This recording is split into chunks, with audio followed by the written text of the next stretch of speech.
And I'm curious of the steps that the organization has to take to implement the compliance features. I know that from Department of Defense to other organization I work for, Mhm.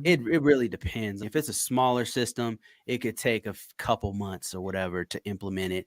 And then I've been on systems that are huge and it could Yeah, take a damn year. couple years. Yeah, Yeah, it it could take a couple years. depends. Like you said, the small, it's the same thing. The smaller, bigger ones. The thing is, which is the IRS had Booz Allen comes out to do their third party audits. So Booz Uh-huh. will roll up on you with 20 dudes, man. So they Right. actually did our audit when I was at the state of Indiana. They did it in 3 days, but it was brutal, man.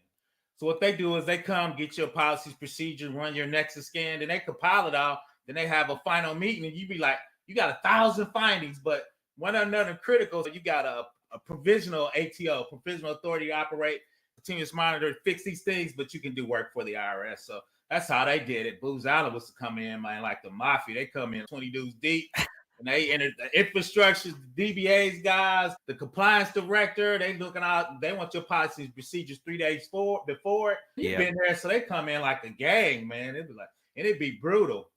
Man, it sounds this very familiar to what I've gone through. So No, yeah, it's it's the same thing. It's the same thing. it's really interesting. Like for those of you guys who are trying to get in this GRC field, governance, risk, and compliance, whenever you go into another sector, what you'll find is, especially you get really deep in financial sector or you get really deep in retail, whatever it is, you'll find that a lot of them are doing it's really the same stuff.